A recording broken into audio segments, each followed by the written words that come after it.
it's like the ADHD is just reaching for the stars and the autism is pulling me back down. But if I don't have that tension, I don't actually know where I'd sit.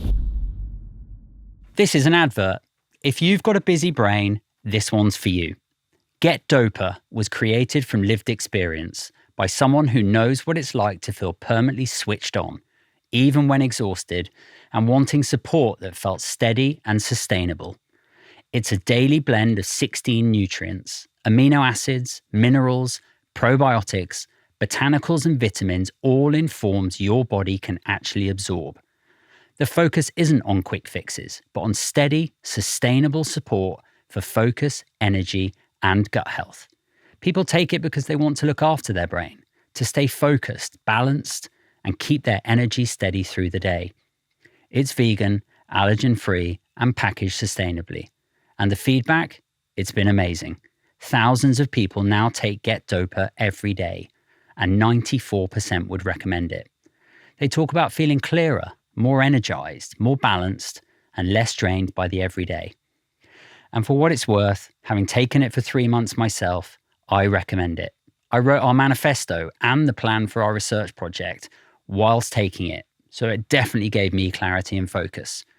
So if you've got a busy brain and you're looking for daily nutritional support, Get Doper could be a simple place to start.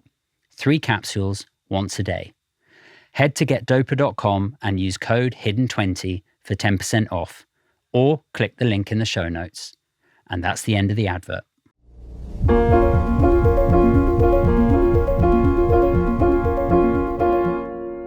Holly Morris, just for our listeners and watchers, let me get this right. You're a comedian, you're a presenter, you're an influencer. Yeah. You are ADHD and autistic. Yeah. I think that's kind of everything. Is that a pretty good? Yeah. Yeah, I would say that kind of rounds it off. That makes me feel really good about myself. And I liked the order. I like the influencer came last. Oh, okay. Because that is the main thing that I am, but I'm trying to move further and further away from it. So that made me feel good. I said, we'll just scrap that bit. Deprioritised. Why comedy? Like, tell me about being funny. I honestly think the comedy side has just been how I see the world is slightly off. I honestly feel like I just used to say things about how I felt, about like, why do we do these things that everyone's doing? And people are like, that's funny. And I thought, I wasn't being funny. I was being quite serious about that. I don't understand why we make all this talk about the weather when no one cares. Everyone's got eyes. Everyone can see what the weather is. Like those little elements of life that we go through, I've always kind of questioned them. And I feel like people have found that funny. So I was like, okay, I'll keep saying it. And then I think probably somewhere deep-rooted at school, I realised that being funny got you places. If you didn't have other things going for you, funniness was like a replacement for a push-up bra, things like that. So I was like, oh, nice. So that's where I suppose that kind of came from. A defence mechanism. I don't think anyone ever comes to trying to be funny from a place of joy. I think it's normally from a place of like, help me. And you're like, this will work. I'll do that then. And so that's observational kind of comedy. Is that what you call it? Yeah, I'd say so. By the way, I love the weather. So do you? Don't be dissing the weather. I'm really surprised by that. But you want to talk about it with people? I'm from a farming family.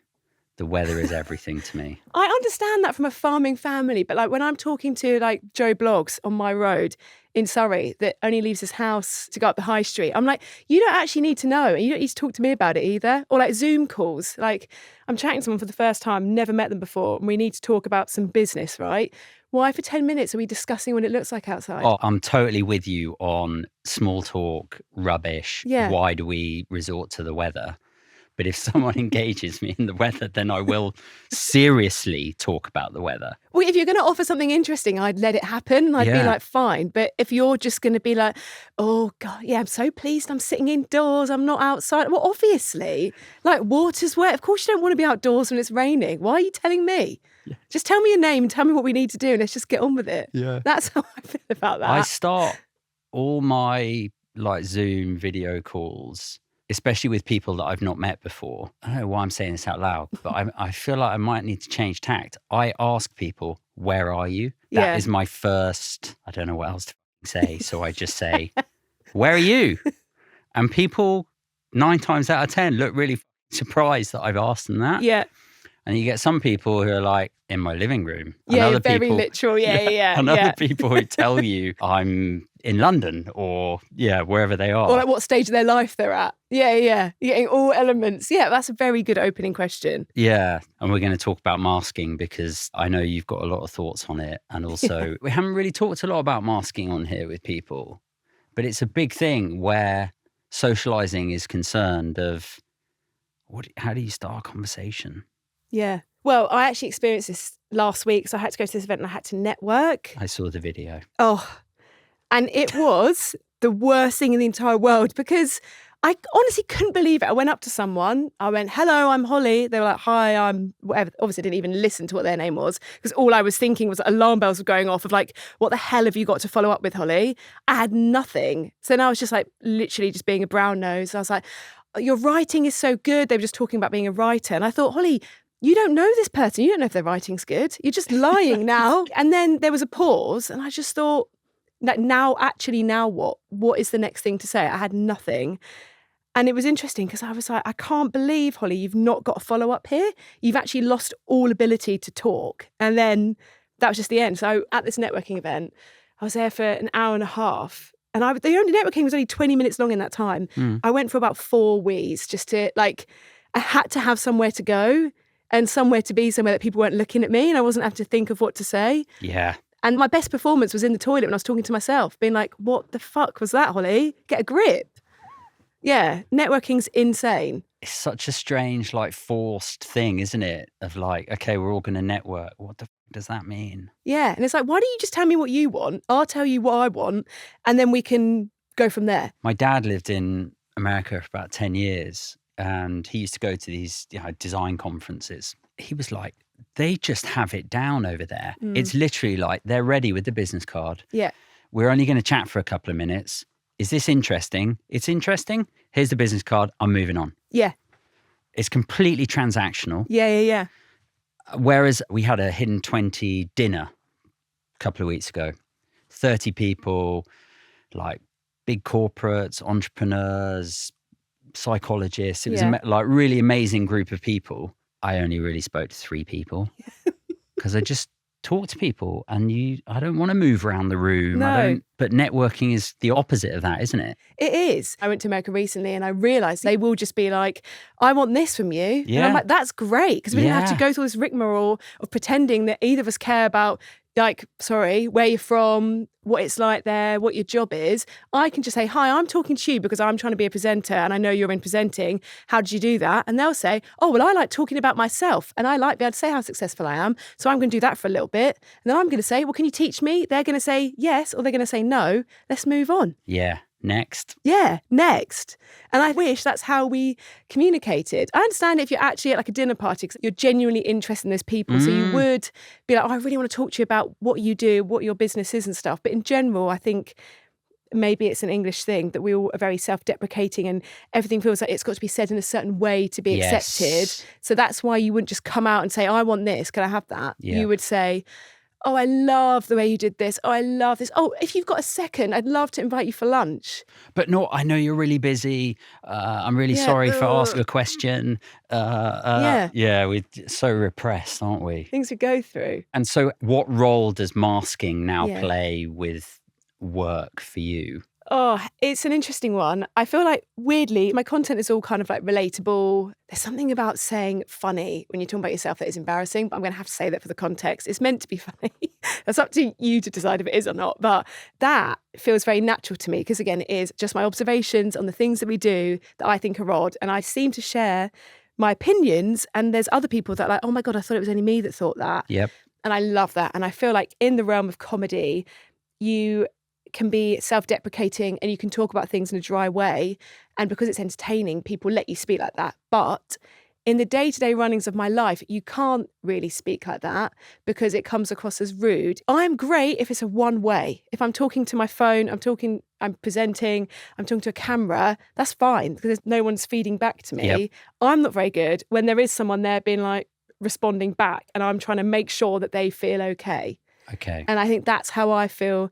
Masking in my actual job, which is creating the content, is great because it's just me. I'm not worried about it. in the business side, in the meeting people side, in the networking side. Awful. Can't do it. But what is it about making sure that the other person is okay? What do you think that's about? I think the masking is a defense mechanism. So it's a classic story, comes from school, that you're not fitting in, not getting it, not being able to do it. You look at the people around you and I'm like, oh, but that girl, she's not listening to the teacher. She's talking over the teacher. That person's pulling that face when that story's being told. That person is sending this message on Bebo when they're getting a message from another friend. And I was picking all these things up and then I was like, oh God, if I just do that back to them, they love it. If I just give their personality back to them, they suddenly think I'm incredible. And I just, honestly, it was like overnight, I just climbed the ranks, the social ranks. I was properly at the bottom with the people that it was really not working for them. And even they didn't really like me. And then I somehow managed to go, I'll see you down there. I'm going up there with the big shots. So I'm in the popular group. How have I done that? Mum, for Christmas, I need all these things. That's everyone else's wardrobe. I need Jack Wills. Why? You don't even like Jack Wills. Shut up, Mum. Everyone else does. Yes. I need Uggs. I need a Paul's boutique bag.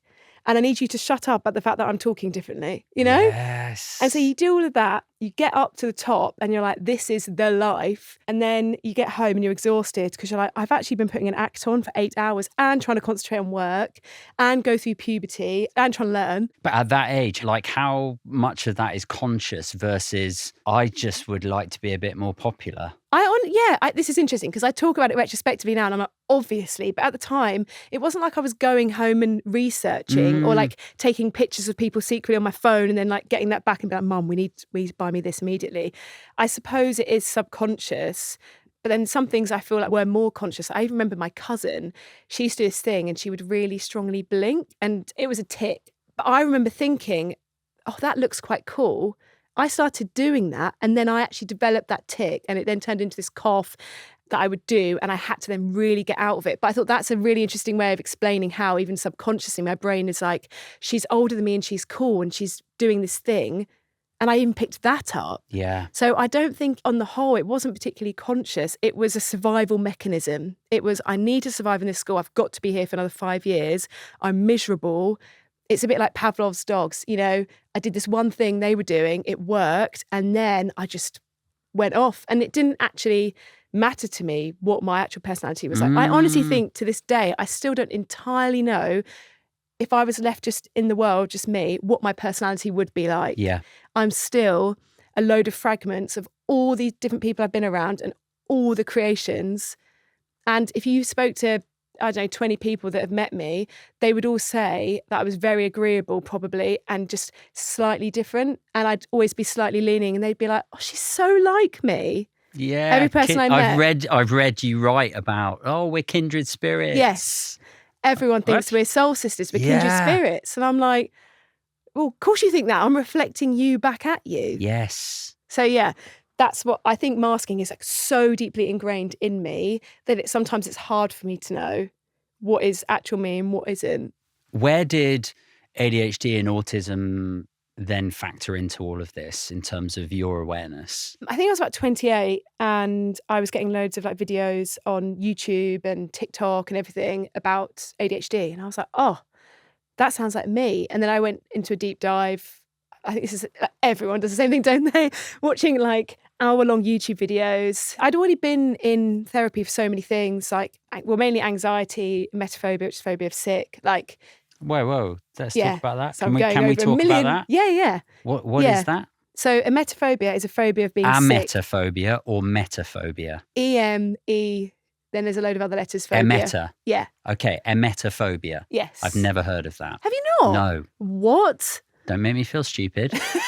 No, but I'm like, oh, that must be so nice to have never. When people are like, have you not? Yeah. Oh, it's very trendy at the minute to have a emetophobia. It's very cool. Yeah, so emetophobia is a phobia of being sick. It's kind of, to put it simply, everyone's like, but no one likes being sick. But I'm like, yeah, but you don't live your life in ways to avoid being sick. Okay. So like, I am vegetarian now for animals, but initially it was because I was scared of food poisoning. I wouldn't want to eat if someone else had cooked it. So it was easier. Like the amount I wash my hands, the amount I think about sick all the time. But is it the action of being sick or being ill? It's the action of being sick. Of actually being, of vomiting? Yeah. Okay. But it's like really deep rooted from when I was like 8. And now actually a lot of people that have got ADHD and autism, well, I get a lot of people DMing me and I've researched it. And there's such a big correlation between emetophobia and being neurodivergent. Wow. Because it's about being out of control.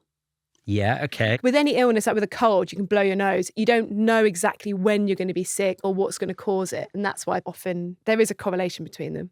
And was there something that happened when you were 8 that... There wasn't this big moment or something that happened. I honestly think I was always anxious. And I think if there was a situation I was bitten by a dog, I'd be scared of dogs. I think it was just, it hooked onto that.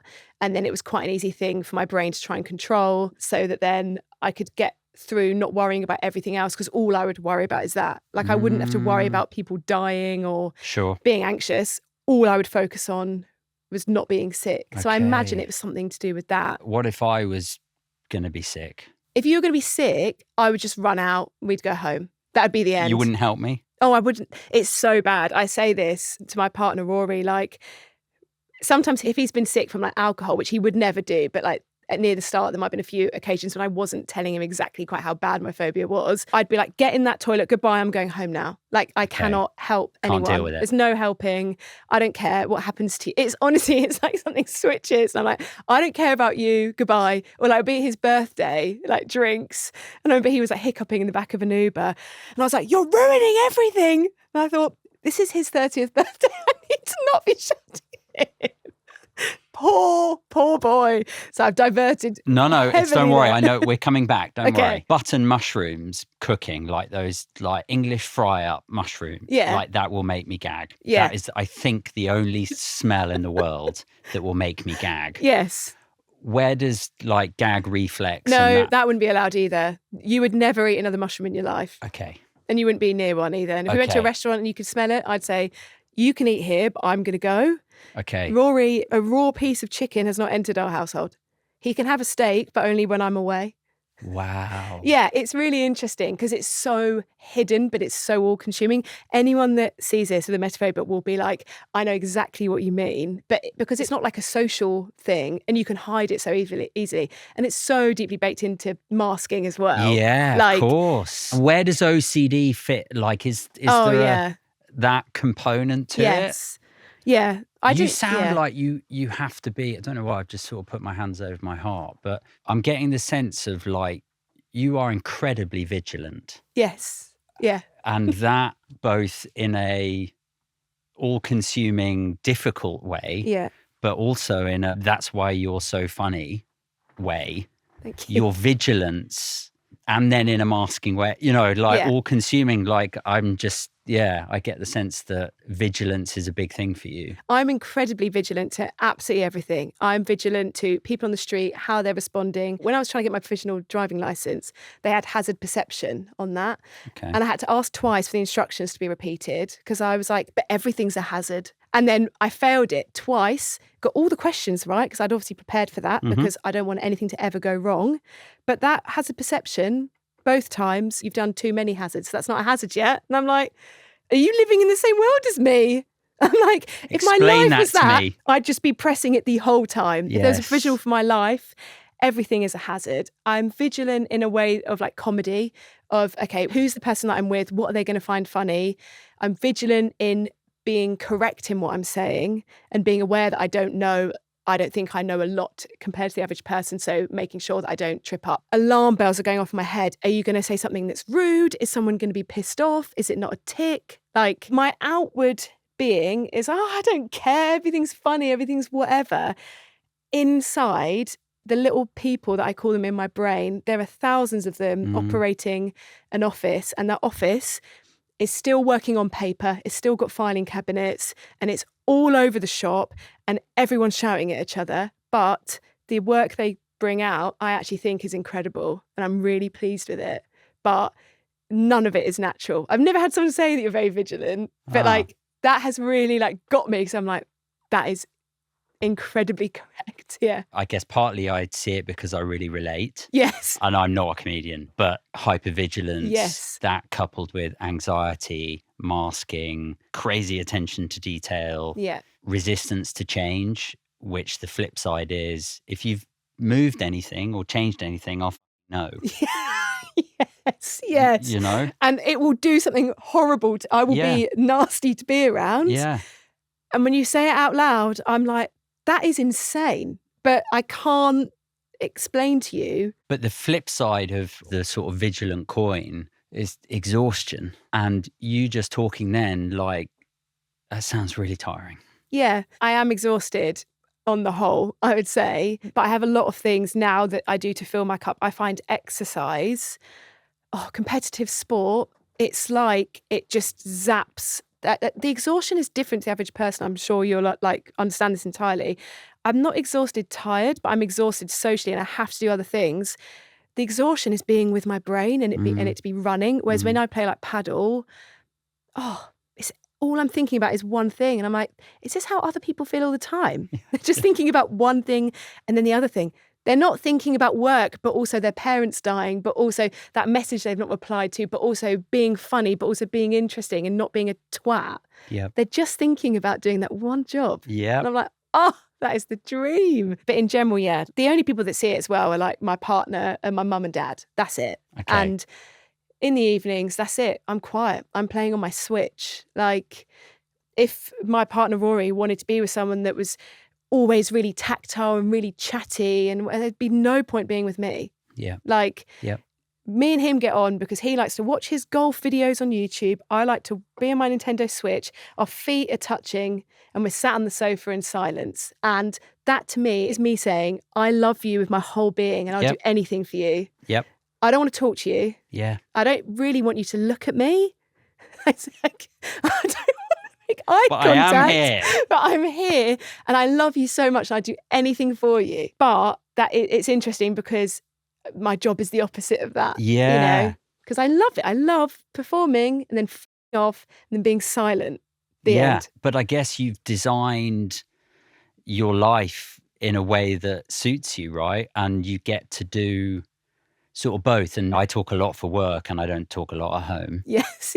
And I'm ADHD, I'm autistic, and I need both of those for my work. And I need both of those at home, obviously, as well. But I kind of need the sort of kick and the urgency and the impatience and the impulsiveness and the drive of being ADHD and constantly on, go, go, go.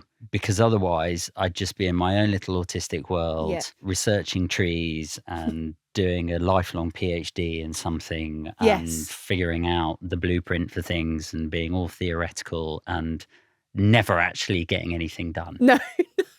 And I think it's also with the ADHD side, I need the euphoria that is the fire. Like, I'm saying the autistic side would just do the same routines and would just stay in my little cave and would just play on Stardew Valley until the day I die, right? Wouldn't move, wouldn't talk, not interested, see you later. And would eat the same meals on repeat forever, which I will do anyway. But, I'd do it even more.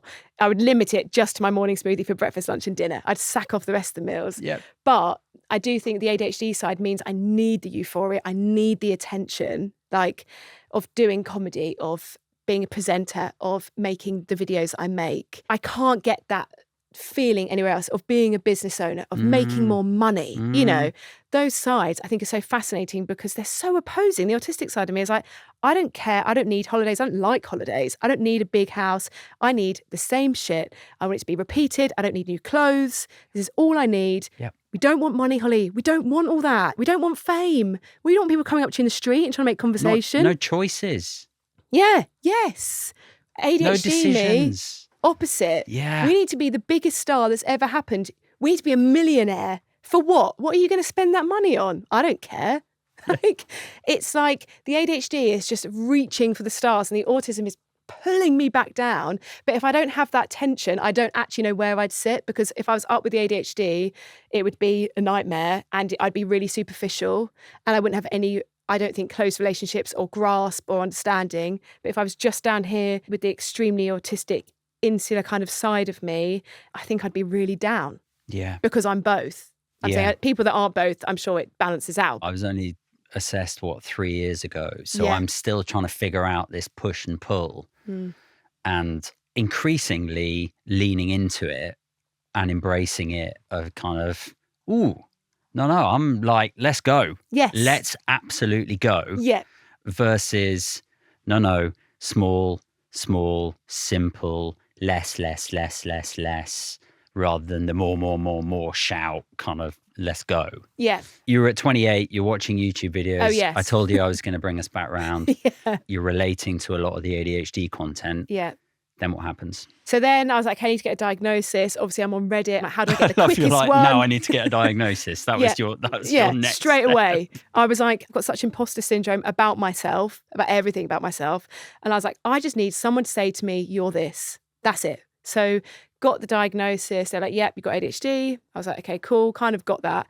Carried on in life. And then I was like, there's still things that are missing from this explanation. I was like, the way I behave outwardly, ADHD is making sense. Like, say to people, oh, yeah, sorry, I feel like this because of this, and I'm overstimulated because of this, and I'm late. I hate being late. I can't believe I'm late because of this. But I was like, there's more to this. This is still actually only describing really still masked me. It's not describing this inside me, really. Me before I was 13. It's not describing any of that.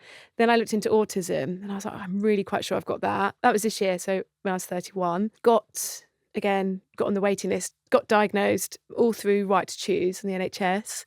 And yeah, so then I had this like process, and I kind of always had imposter syndrome with autism, which is awful of me. I was like, but you can do too many things that you classically think an autistic person wouldn't do, or wouldn't choose to put themselves into. I don't think it's that an autistic person couldn't do it, wouldn't choose to be in that position that you're in. And my masking was so deep within me, just natural. It's almost subconscious. It doesn't take much effort now. Yep. It does. It takes energy. It doesn't take effort. So I was like, I actually don't, maybe I'm not. But then more I read into it, I was like, I don't think someone that isn't autistic does this many online quizzes, or does this much studying, or is this desperate to know more or to be around autistic people. So then I got the diagnosis and I read back the report and I thought, oh no, like, probably is imposter syndrome, probably haven't got it. And it was just like, definitely have it. And then it was also, Holly nods her head a lot. She's trying to make out that she's doing it to listen, but it's clearly not natural. Like, this woman was incredible. It kind of pissed me off because I was like, she's more vigilant than me. Yeah. I was like, everyone else, all my friends and family, you're not autistic, apart from Rory and maybe my mum and dad, everyone else, you're not autistic. No, you can't be. You can't be, which I also think is incredibly offensive to autistic people. It's so offensive. And it's also offensive to me because I'm like, oh, I'm not saying it's bad. Yeah. I'm not saying this is a horrible thing I might be. Yeah. You know, it's kind of like, so that was a lot. What's the reaction that you get in real life versus online being ADHD and autistic? I try and put myself in other people's minds a lot, which there's not much point me doing because particularly if I'm trying to put myself in a neurotypical person's mind, they're not going to think the same way as me. But naturally, I suppose that's how we try and get feelers and make connections with people, by just plonking ourselves in our own shoes in their head, even though they've not been in our shoes at all and we've not been in theirs. So it's all skewed. And my logical brain, I describe it as like my logical brain and my other side of the brain. My logical brain understands that, but the emotional side of my brain, which is unfortunately the more powerful, at the minute, I'm trying to train that logical to be louder and to speak up to that emotional side. But the logical side of my brain is like, yeah, that's fine. You are autistic. You told them, the end. The emotional side is like, they don't believe you. They don't believe that. You've masked so heavily to them. How could they believe that? They actually still think that you're lazy, you just don't want to, you just don't fancy it, you're rude, you're blunt, all the horrible things. But that is just like, I think a lot of people that are neurodivergent are unfortunately very self-deprecating, not in a funny way, in like a actual way. Yeah. So I feel like people in person sometimes find it probably a bit confronting and are a bit like, oh, are you actually? Whereas online, everyone's like, oh, yeah, oh, you've made me feel so much less alone. Or like, oh, Holly, I've always felt that way, but I didn't know how to articulate it. Or I've never said that out loud. I think in person, there's still a lot of work to do to educate on autism and that it can look a 1,000 different ways. But the same as a neurotypical person is 1,000 different ways. Yep. And I think the more that we educate on it, the more people will understand it. But I do feel like there's a bit of resistance. But I think it's because people don't like people that are different, do they? And it's mad that Fundamentally don't. online, there's, I don't know, it's a different, the walls are somehow broken down a little bit where it's okay to go, me too. Yeah. Me too. Yeah. I feel seen. Thank you, etc. And of course, you get some of the crap too. Oh, yeah. But in real life, it's, I don't know, it just feels way more awkward. Yeah, it does. If I was just me, it would be awkward. And like, it's great for comedy, but like for actual communicating with people, I am awkward. Like I am, Yeah, if me I said too. what I actually thought, Me too. it is pretty rude and it's pretty blunt. And I'm a lot of the time not interested in all these weird ways around that you're going to tell me something that is very simple. I want the destination, not the journey. I don't want to be anywhere for that long. I don't want to be in a loud, busy pub. I can't hear you. I want to put my headphones in. Like, because of the way that we've built out society to be so polite and so not honest and so, like, avoiding awkwardness or avoiding uncomfortableness at such a degree that no one is honest. I'm like, why are we avoiding having this uncomfortable conversation? Why are we all doing this? Why are we still doing as well, like, bottomless brunch? That's so...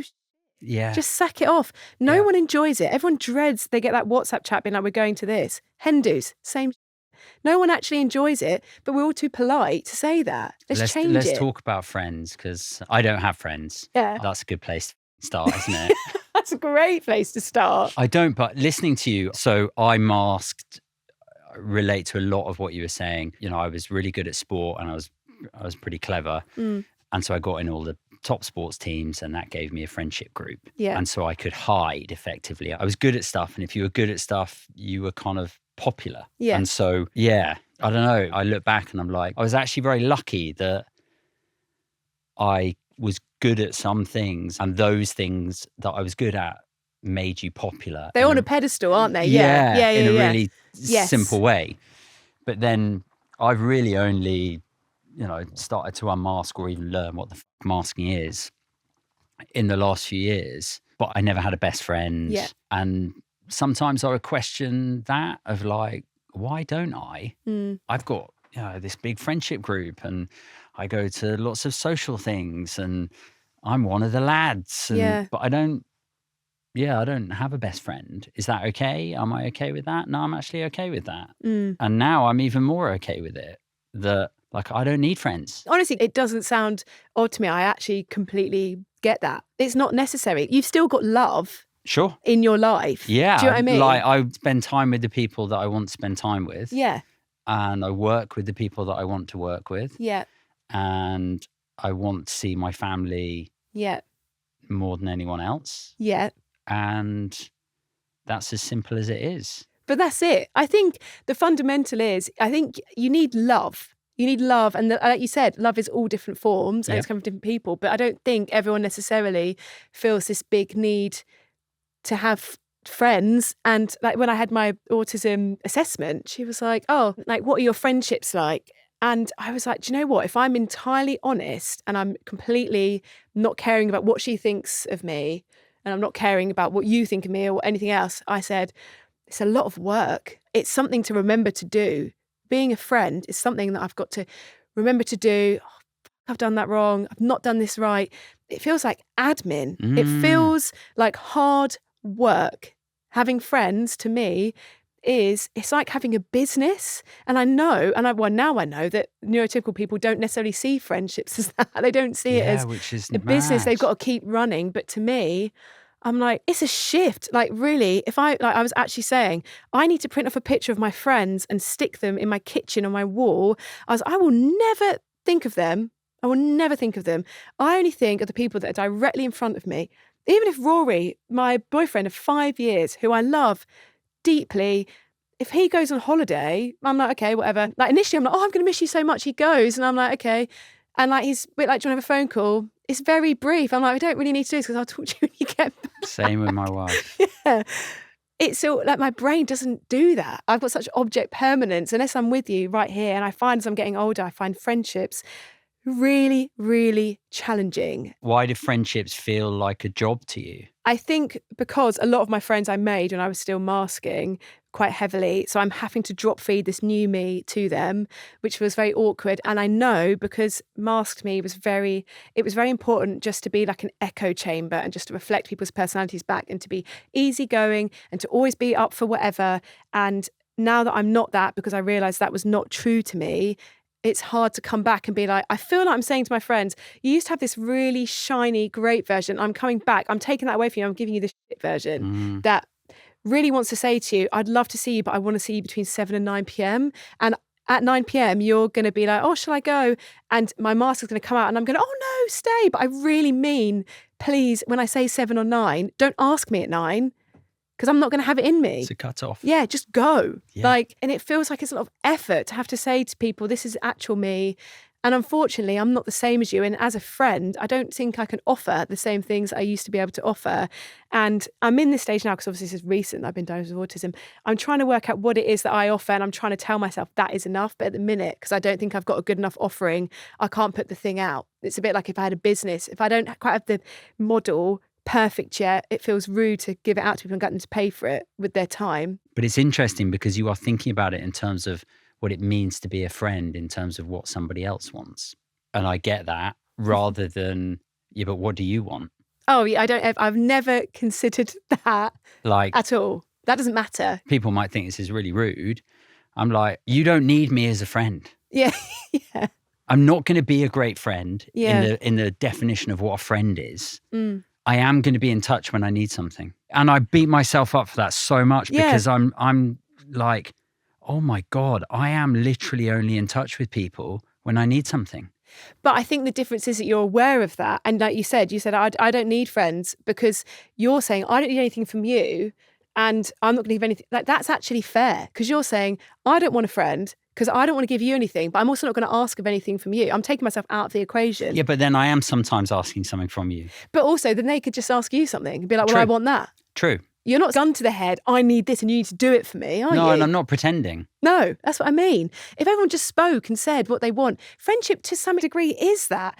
When you're going through something, I presume, this is going from how I see it, it's just back and forth of like, I've got a problem, can you solve it? You've got a problem, can I solve it? I need some support, can you solve it? That is what friendship is, isn't it? It's just a ping pong of someone needing something and doing it. I don't know. I feel like we need to write the Autistic's Guide to Friendship here. I don't know it. I've got like actual close friends. I'd say I've got 3, maybe. And what makes them close friends? But they're also neurodivergent. Okay, there's one criteria. My friend Liz will go for a walk round. I'll be like, oh, should we do another lap and talk a bit more? No, I'm going to go home now. Great. When you see her, how's this going? Yeah. She's like, I've not asked you enough questions. You'll go, okay, fine, I'll answer some questions. I'm like, no, Liz, I won't be able to sleep at night if I don't ask you some questions. Go.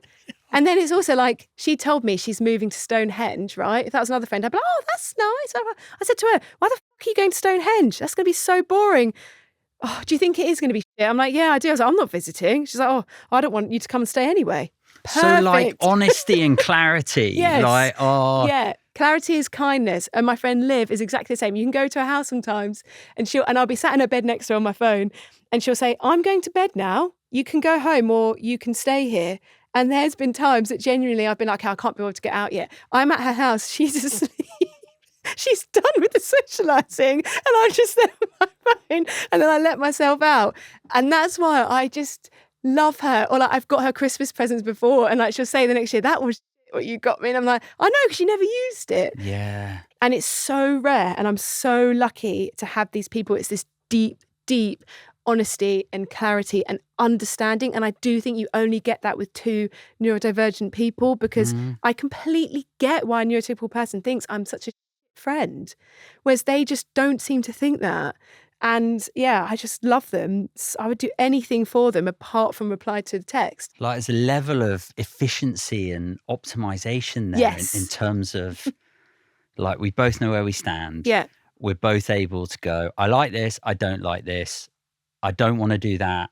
I do want to do that. Yeah. And we then can stop, we can start. It just like, why wouldn't you want yeah. a relationship like that. And they're low maintenance friends. I think neurodivergent people need low maintenance friends. They're like a cactus, right? Like I can keep that alive because I've only got to text them every couple of weeks. Liv lives in Dubai, the perfect friend. Don't ever have to see her. Yes. We're on a different time zone. Hardly have to talk to each other. When I see her, I love it. And she knows me. She knows that I'll say, oh, I'll see you before you go. She knows I won't because I don't like goodbyes. That's just accepted. Why don't you like goodbyes? I just don't. I don't like it being the end. I don't like the emotional bit of it. I don't like the thought of me not getting it right if I'm not that emotional. Oh, feels what? awkward. That you feel that you need to be sad if you're saying You need goodbye? to say something, don't you? You need some kind of speech, some kind of... Who says that? I don't know. This thing in my head that's telling me everything's and it's like, perform. Like I was saying this to Rory. In my head, I'm either good or bad. I can never be in the middle. I'd quite like to say to myself, you're an all right friend. Sometimes you're sometimes you're fine. But like, I think other people's heads, they've got a bad and a good camp, and whatever I've last done has put me there in their head. So at the minute, I've got some friends that I've not replied to. I've got one friend, Lucy. I'm definitely in the bad camp because she's trying to organise this meal and she's asking me what I want. I don't want anything on the menu. So I need to call them up and ask for a really plain order. That is effort. I'm avoiding that. Because I'm avoiding that, I'm avoiding replying to her. And so in my head at the minute, she's got her good and her bad camp, and I'm in that bad camp. That's and what I'm you like, think she's thinking? Yes.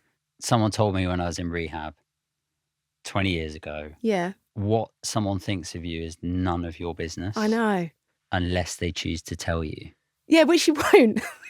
Right? Yeah. And we don't. Like, we actually very rarely say to someone what we think of them. Yeah.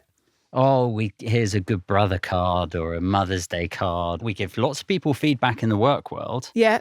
But not feedback on like friendships or people you know or how somebody was on an occasion. Yeah. Yeah, I know. My logical brain knows that. Yeah. But I know the emotional response. I know what it's done. It's saying good, bad camp, you're shoved in that camp. Because I know I do it with people. They go good or bad camp. You know, I wish I wasn't so black and white on that, but I am at the minute working through therapy to stop putting myself in other people's heads. Like my therapist, she said, which I think is brilliant. She's like, she's picturing this little person in my head that is like scurrying out of my brain and then going into your head. She's like, picture that and suck it back and put it back in your head because that's where it should be. It shouldn't be in anyone else's head. Yeah, I don't want it. And stop worrying. And so like, I'm telling you that story about Lucy because I know that's what I think right now, but I know that will go past. But that is my natural response. And I feel like other people will know. And that's from probably years at school of trying to fit in and working out how to be good. And annoyingly, being good did get me everywhere. It got me my jobs. It got me my relationships. It got me work. I've always been quite successful, but to such a detriment, you know, which is a shame. Because it worked, it's annoying. And so then how do you feel today about that? Today, well, sometimes I think that people are like, would you rather have been diagnosed earlier? And part of me is like, I don't know, because I honestly do think, and this is advice, but I don't think I would have pushed as much. Yeah. Do you think that? You I wouldn't have done really it? do. Yeah. Masking has saved me. Yes. Maybe. Yes.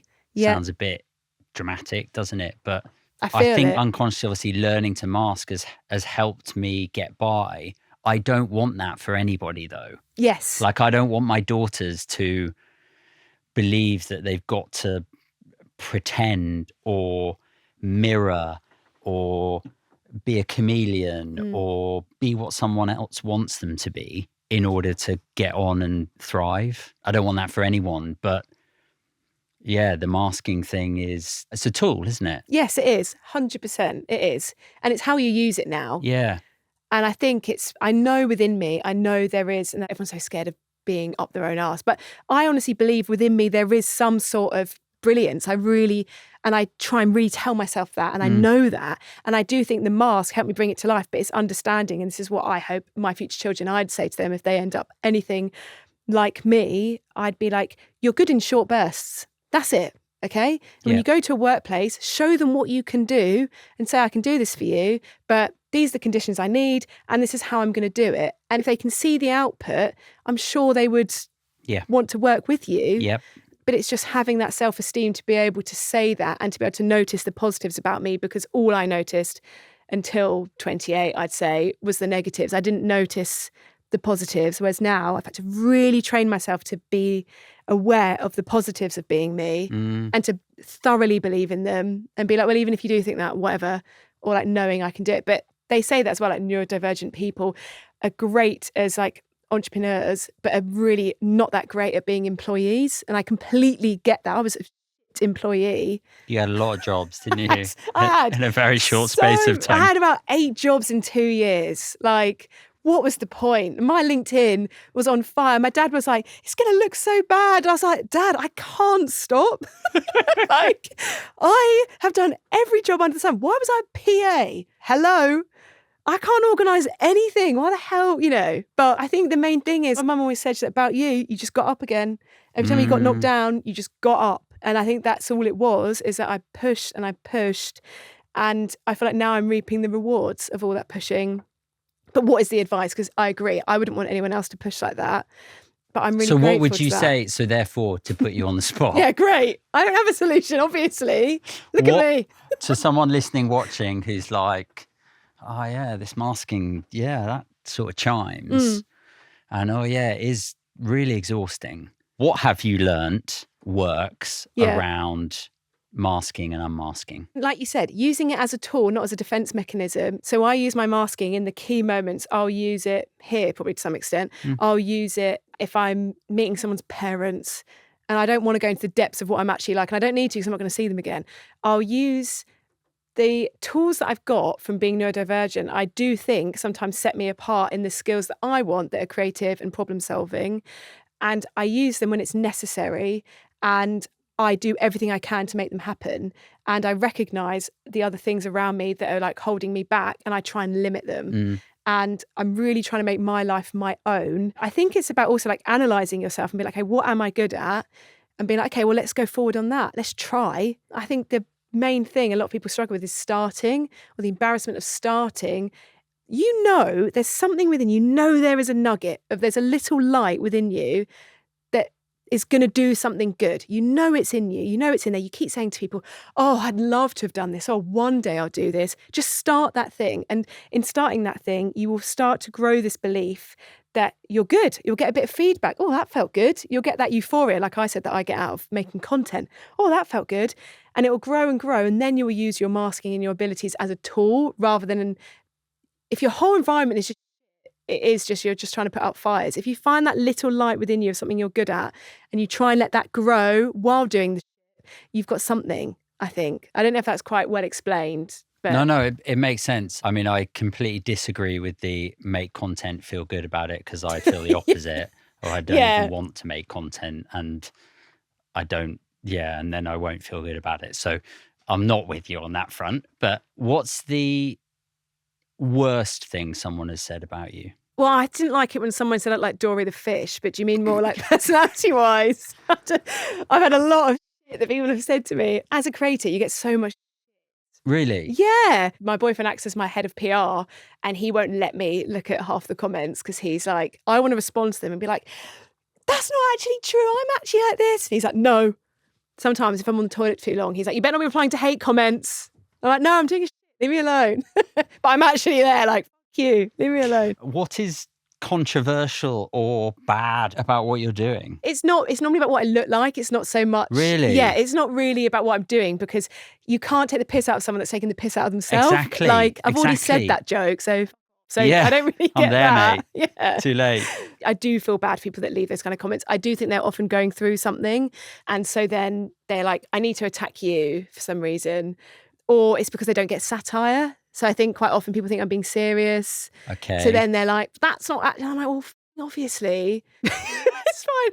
Or one, do you know what that bugged me? Just because it wasn't true. Someone was like, got loads of comments on this video, and they were like, you need acne treatment, you've got this massive spot on your head. And I'm like, do you know what? I wouldn't mind if I did.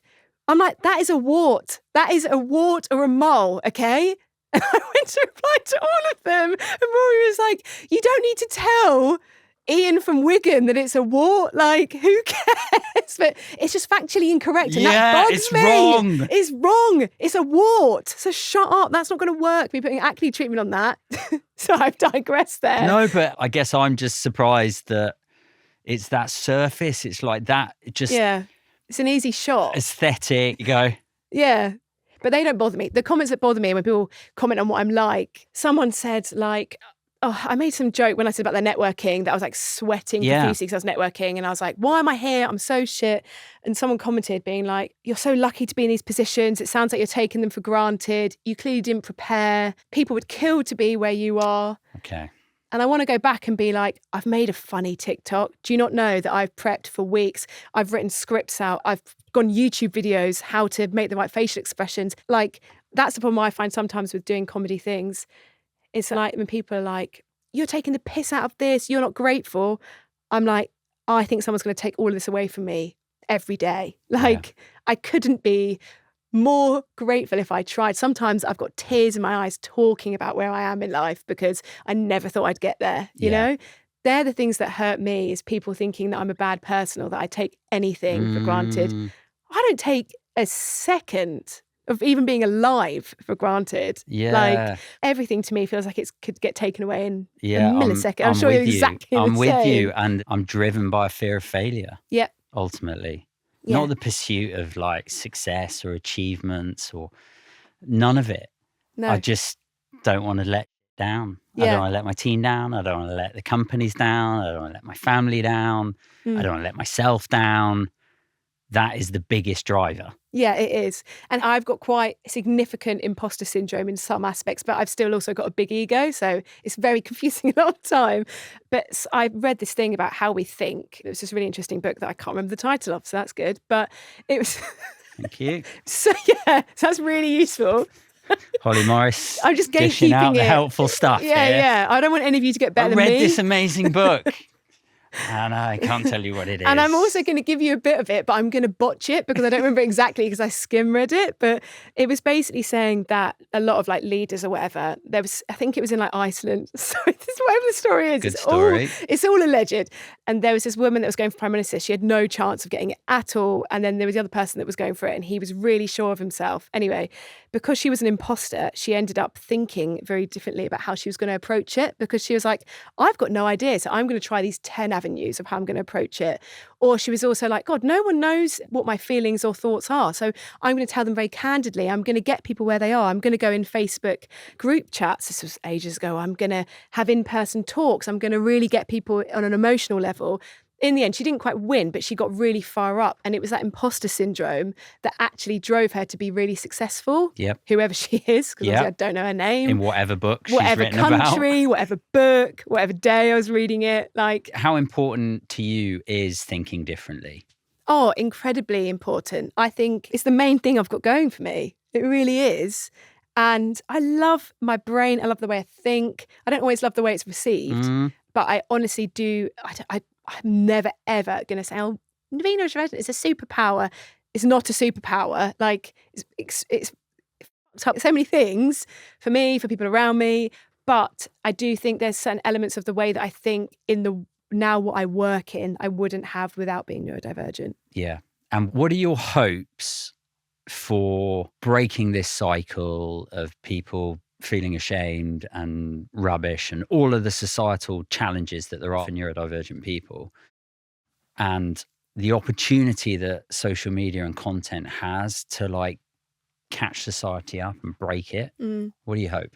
I hope that people start to believe in themselves and believe that they are good enough, because I think that was something that I struggled with so much. And I think on social media and seeing other people thinking like me, I was like, oh my God, I'm not an alien. It's not just me. I'm not on my own here. Like I always say, like with the people that follow me, I was like, I felt like an alien. And then everyone DM'd me being like, oh my God, I'm exactly the same, which spurred me on to share more. And then I was like, maybe I'm a bit of an alien in a neurotypical world, but we're invading. There's a whole load of aliens now, like, and we can take over. And I hope that with social media, people will see themselves in other people and see where they've managed to get themselves, or how they've managed to make their lives nice, or how they've managed to make the way they feel about themselves a bit better.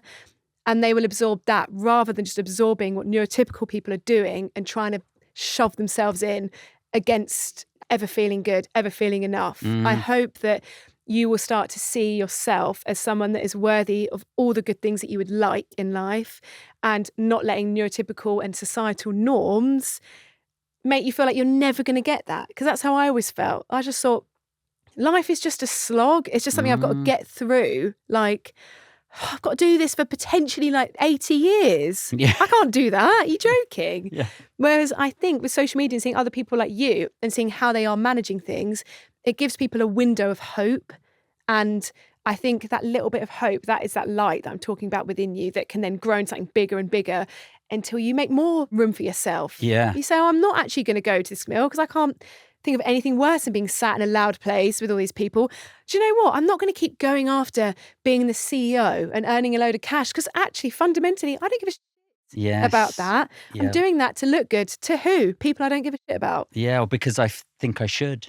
Yeah, actually, do you know what I'm going to do? I'm going to work in a cafe and I'm going to spend all my spare time doing my art that I love doing. I just think there's so many possibilities that you could do that will make you feel good that you don't do because you don't see other people doing it, whereas social media is showing other people doing it. Yeah, and the irony, which is amazing from all that, from a representation perspective and people not feeling alone and having access to the funny bits, the difficult bits, the personal bits, the advice, the expertise is amazing.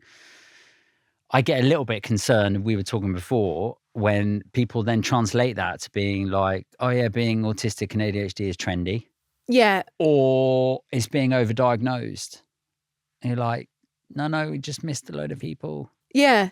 How lucky to be that obnoxious and to never experience anything, but also to be so out of touch. And I think these people, do you know how many of your like actual friends and family that you're alienating? Like the amount of people that are neurodivergent and don't know, and that's why it's now going up because more people are getting diagnoses. Like, do you know how many of them you're alienating even more by saying that? Also, like I think we said this before, like what is trendy about it? There's nothing about me that is part of my neurodivergence is trendy in any shape or form. Like, what an odd thing for me to try and come up with. Like, it's insane. But I saw that you had... Or be like, oh, how can I be a bit more autistic? I'm not autistic, but how could I? It seems like everyone is. So yeah.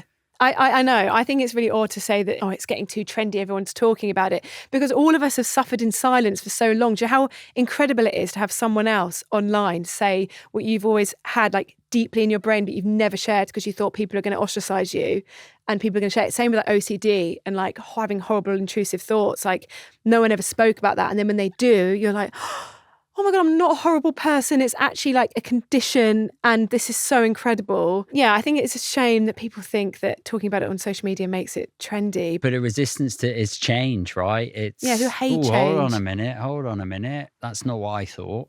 And therefore I've got a problem with it.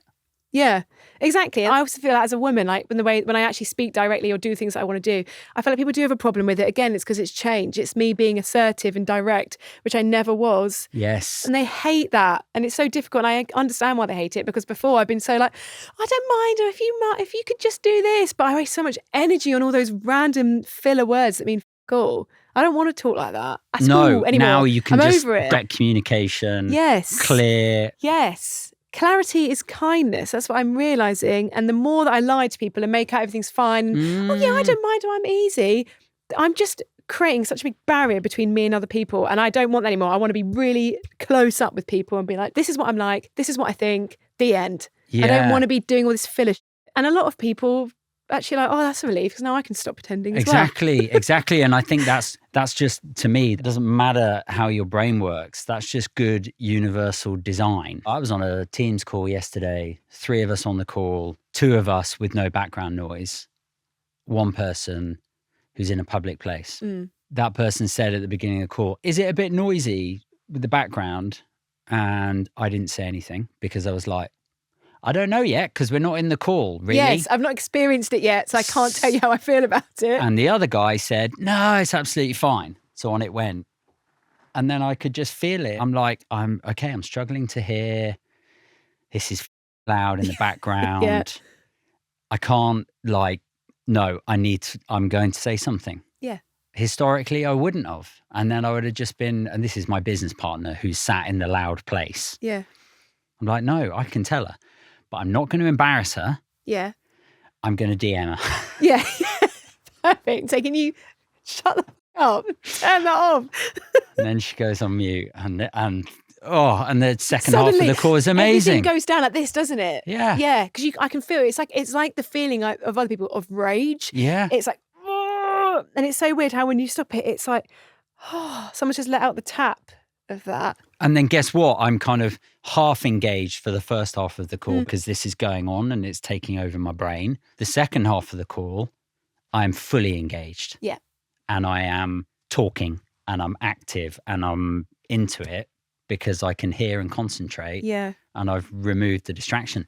But it's like just all those simple things of learning to ask for what you need. It takes practice and it's speaking up. And I think it's also, again, it's that thing of staying in your brain and not being like, oh, what are they going to think about it? Realistically, what she's going to be like, yeah, of course, jump mute. And then that whole that situation that has gone through your head for the next 10 minutes of how much can I tolerate this? Oh my God, I hate this. Oh, what am I even talking about? Oh, like that's all just gone just by sending that message. And I think it is. It's almost like exposure therapy of saying what you need and it being fine. Or people being like, no, all right. And you think, well, you're blacklisted from me. Goodbye. That's it. The end. And thinking, I'm not asking for the world. Yeah. Like, I'm asking you just to make this small, like with like coming here, like me and Rory got the tube here. And now with him, if I'm on the tube, I just put my noise cancelling headphones on and I do the crossword. And in my head, I was like, oh my God, what if anyone that follows me, because a lot of them live in London, sees this and they're going to think, oh, those two must be going through something because they're not talking, blah, blah, blah, blah, blah. But I thought, but if they do think that, they don't know me very well. Yeah. And they and who cares if this random person thinks that I'm not famous. I'm not going to end up in the Daily Mail, like the couple paps are on not the rocks. On the tube. Yeah, what a Wind shit story. It down. I've got my Bose or whatever headphones on and Rory's sat there with his headphones on. But, it's those amendments. As soon as I said to Rory, can I put my headphones on? He was like, I don't care. And I thought, oh my God. And when you realise you can say these things and people that love you are not going to give a shit and just want you to be happy the same way you want other people to be happy, treat people how you want to be treated. If my friend says to me, when we're at dinner, I want to be doing a handstand the whole way through so that I can enjoy it, I'd say, go for it, babe. I'll do it as well. That's my crux of what I say to myself now. It's just treat people how you want to be treated. If someone asks for something to be changed for them, I would love that if it makes someone more comfortable because I know how it feels. And I'm sure they would do the same for me. The end. Yeah, you are not difficult. Yeah. You are not being fussy. Yeah. You are not trying to being a princess. You're not all of those. Sabotage. Yeah. You're not trying to piss someone off. You're not trying to make things difficult. I'm just trying to be able to listen to you and just have a personality. Honest. Yeah, and just being honest with what I need. 100%. And I agree. I like that. I've not heard that exposure therapy phrase before, but we take these little risks. Yeah. And they pay off. Yes. And the world doesn't crumble. Yeah. People don't hate you. So you got to take another risk in a different situation. This thing works. Like, keep doing it. And you build up that belief that you're enough to ask for what you need. Yeah. You just worded what I said much better. That was incredible. Thanks. That was really good. That's all right. Well, it helps when you take the long version and then I just go, and here's a little summary. Yeah, that was perfect. I wish I'd just done that. I've got 2 more questions. Okay. And I don't usually do this because I don't really like it on podcasts when I hear this, but I'm going to do it anyway. Nice. Treat people how you want to be treated. What is coming up for you? Like, what is next? I was thinking about this, rehearsing this the other night, and I thought, I can't say it this way. Yeah. Because it sounds a bit weird and Rory will beat me up, but... He's ready. He's got his fists up. But you are, in like creator terms, I would say that you are hot property. Right, okay. Yeah? Like things have gone pretty well, right? Hopefully, yeah. Yeah? No, don't be... No, I'm not being like that because it's not good for other people to hear people being like that. No. Yeah, it feels like at the minute... It's kicking off. Yeah, it is. I'm scared. I should have started with this, but I'm ending with it. It's kicking off. So what is coming up? Like, what do you do with, like... Yeah, what do you do? Yeah, what's going on? Yeah, okay. What is happening? Yeah, for anyone that doesn't know me, basically, I'm a content creator. Started off on TikTok and I was making stupid videos. People were liking it. I couldn't believe it. Then I could quit my job, did that full time, grew Instagram as well. So now that's what I've got. I've got about 200,000 on both channels, which is, as a creator, people that don't really know, like, that is a good amount to have to get going, right? But I want to be a presenter. So at the minute, what I'm doing is I'm begging anyone in radio, in TV, whatever, to be like, why don't you give me a shot? I feel like I could do that because I feel like my delivery of things is quite deadpan. I think it'd be quite entertaining. So I'm trying to do that. What I have to mention here, and do you know what, I hate doing this self-promotion, but you just have to accept it, is my own podcast. I think that's what I meant to do in this segment. So I'm going to tell you, and Rory's smiling at me because every time I go on things to promote it, don't mention it because I get frigid. And I'm like, oh, I've got a podcast called, away. Okay, let's just go for it, guys. It's called Lousy Advice. And basically, I think a load of podcasts are full of lousy advice. Not this one, obviously. Was waiting for you to say that. Yeah, obviously not this one. This one's really good, particularly when I'm on it. My podcast is like, it's me and this elusive Rory.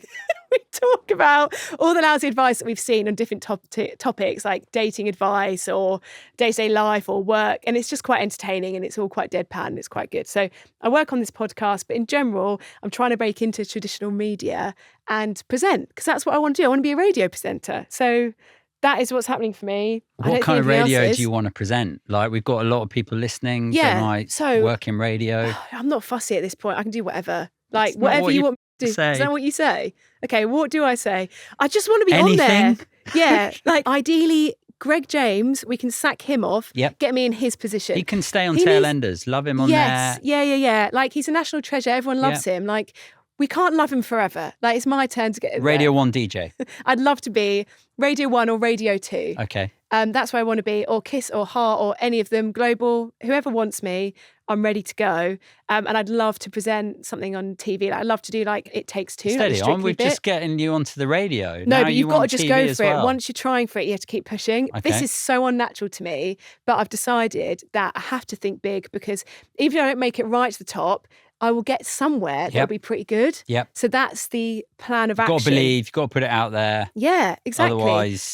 Otherwise, what's going to happen? Yeah. And you've got to come on and say that kind of shit on you have. Things like this. And it's also, I think what's interesting for people at home is that honestly, sorry, my stomach's rumbling. Me too. Mine's really loud. It's not a competition. Another thing that I think is really useful is honestly, like the only reason I've got to where I am, like I'm not a business owner, I've not had some bright idea. It's just that I thought, I think I can make some funny videos.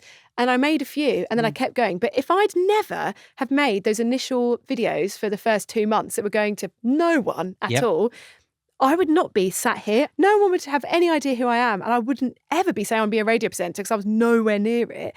I can't believe that when people say to you, you just got to take the first step, they're actually right. I can't believe that. That is insane. And like, for anyone at home that listens to people and is like, oh yeah, but that's you, you're separate to me. I honestly don't think I am separate to any of you. No, I just had the audacity to give it a shot. Yeah. That's it. And keep doing it. Because it's not, oh, well, I made one crappy video and the next one, blew up. It's like I made another one, another one, another one. I don't have that experience because I'm not kind of in the online world. So I don't, it took me 2 years to make a drink. Yeah. 2 years. It can't have taken 2 years. It took 2 years. Did it? My tree project, Silver, that started 14 years ago. Yeah.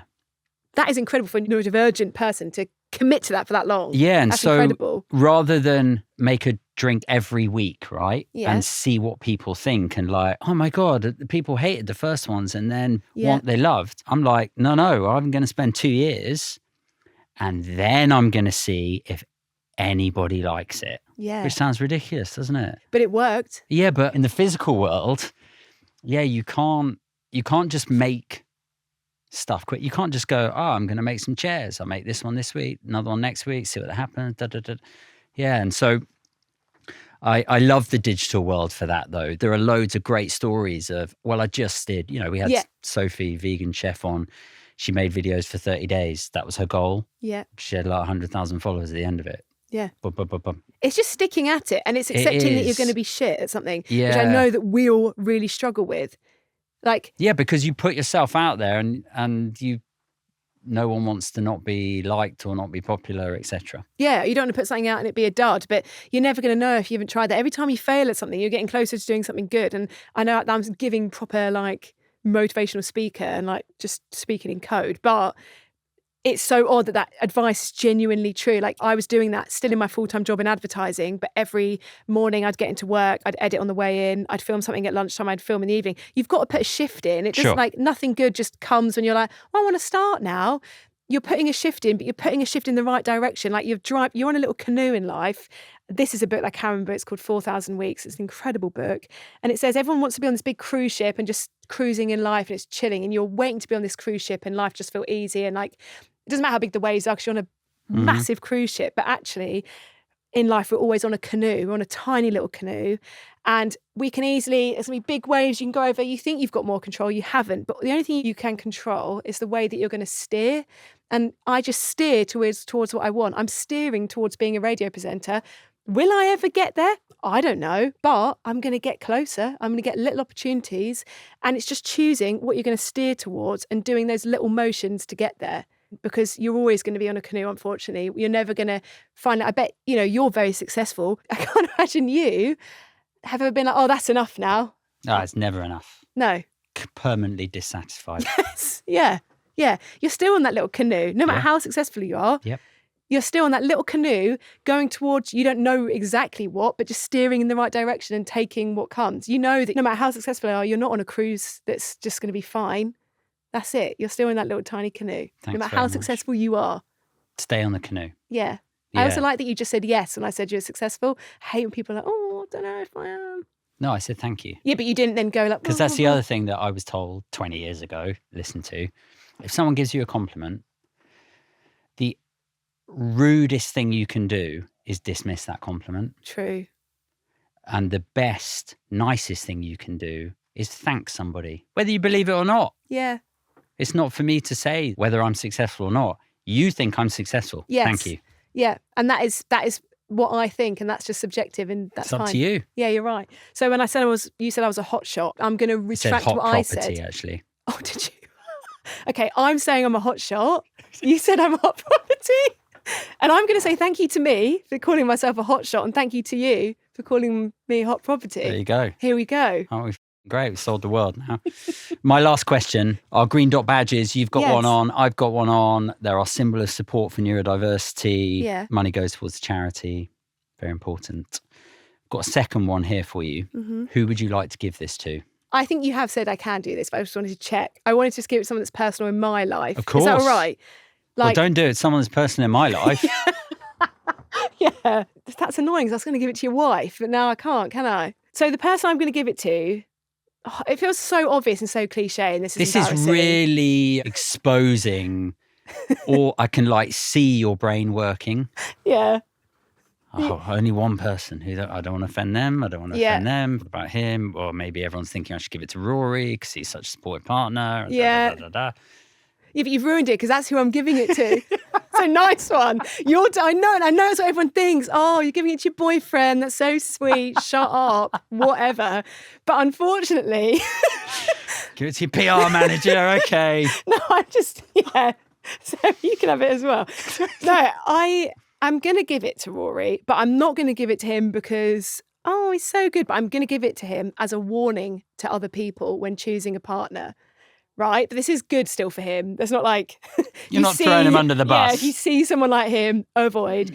I think choosing your partner as a neurodivergent person is one of the most important decisions you will ever make beyond any job, any place that you're going to live. And, it's just horrible because Rory's off camera so he can see me. And I don't like saying nice things because he has got no, words. He's not good at... He can, he'll look at me and be like, oh, you look nice. And I'm like, I'm not going to get a love letter, so I'm not going to give him one. But Rory, I feel like, changed my life quite a lot because he is the reason I got diagnosed, I think, with ADHD and autism, because I was finally around someone that I could be my authentic self. And I realised what a pleasure it was to be in my own body, being around him. And that is what made me realise around other people, I was like, oh my God, nothing compares. And first of all, I thought it was because this boy is so amazing, but it actually wasn't. It was because he let me be me. And so much of my success has been because he's let me, it makes me emotional, but so much of my success has been because he has let me be me. He's let me take the risks that a neurodivergent person would take. And I feel quite a lot of the time, like I said this, that I feel like I am like a Fiat Punto, but I've got this Ferrari badge that I've stuck on it. And a lot of people think I can go a million miles an hour because I've got this Ferrari badge on. But actually my engine is more like Fiat Punto, and I actually need a lot of time to recharge. I can't go on long distances. I can't do all these things. And I feel like Rory saw that Ferrari badge swinging, that it wasn't actually meant to be on that car. And he kind of took that off and was like, I'm quite happy with this Fiat Punto. You know what, Holly? Actually, Fiat Puntos are really good for parking. They're really good for getting to A and B. They're really comfy. No one worries when they're in a Fiat Punto if they're going to spill their drink. And the amount of belief he had in me made me believe in myself. And I honestly wouldn't have done videos. I wouldn't have quit my job and we just got a mortgage to try and make videos my full-time job. I truly think, and I'm not saying this to blow smoke up his arse, but I just want to say to you, the partner you're with will determine, I think, what your life will look like. And as a neurodivergent person, that can really affect you. That can really change the life you're going to live. And my life is incredible, as well as still being neurodivergent. I think a lot, like 50% me, but also 50% because of him. And that's why I would give it to him. That is a really great answer. And just to end on a massive downer, the divorce statistics for ND people are really high. And but he's not. No, I know. So does that go up? Neurodivergent people in a relationship with non-neurodivergent people. That doesn't surprise me. But it's the support. When you understand, and it sounds so stupid, when you're allowed to be yourself, and someone loves you for that, understands that and supports that and encourages that, then like magic happens. Yeah, 100%. And even if we do get divorced, I still think he'd be quite supportive in sorting that out. Yeah, that's true. We have got to get... He is actually my fiancé, but that feels embarrassing. So I haven't actually said that. But boyfriend feels not enough. We've had boyfriend and partner, and now actually, yeah, he is actually. He's put a ring on it. Sorry, everyone. If anyone's sniffing about, unfortunately, I'm off the market, which I'm sure you all are. You're not married yet. It's no contract. No, true. There's still a bit of time. And if anyone wants to sponsor our wedding, that'd also be really useful because we don't want to pay for it. That's my final words. And it's available for radio presenting gigs as well, by the way, guys, just while you're there. I've really enjoyed chatting to you. I can see why you're successful. Thank you. You've made me laugh, and that's... like, who doesn't want that? Yeah. I noticed this with ADHD, autistics, like we can this can be all serious, can't it? And it can all be negative and difficult and this needs to change and that needs to change. But actually there is a lot of lightness to this and there can be, and we can laugh at ourselves. Yeah. So thanks for coming and sharing your brain with us, Holly. Oh, well, thank you so much for having me. Forward to hearing you on the radio. Yeah, I'm looking forward to hearing me on the radio. I know some people in radio. Do you? Yeah. Can you sell me in? Yeah, we just have. I'm just going to send them this and be like... just go with Listen to this lady. Like, she'd be great on radio. She's a hot shot and hot property. Sorted the fuck out. There we go. No, thank you for having me on. And I think you've got a very good interview style because you can tell that you're actually listening, which is unusual because normally you'd just be thinking about what your next, people are like, these are my questions, I need to get through it. But I don't know, there's something, I think you're very good at looking through someone beyond what they're giving you. Whereas I think a lot of the time people see you just as what you're presenting. Whereas you obviously, like you said, you're vigilant as well. And it makes a safe space to actually say there's a lot of things on here that I would not say anywhere else. But yeah, I think this is an amazing space for neurodivergent people. I think you've probably changed a lot of people's lives with this podcast. So thank you. Thanks very much.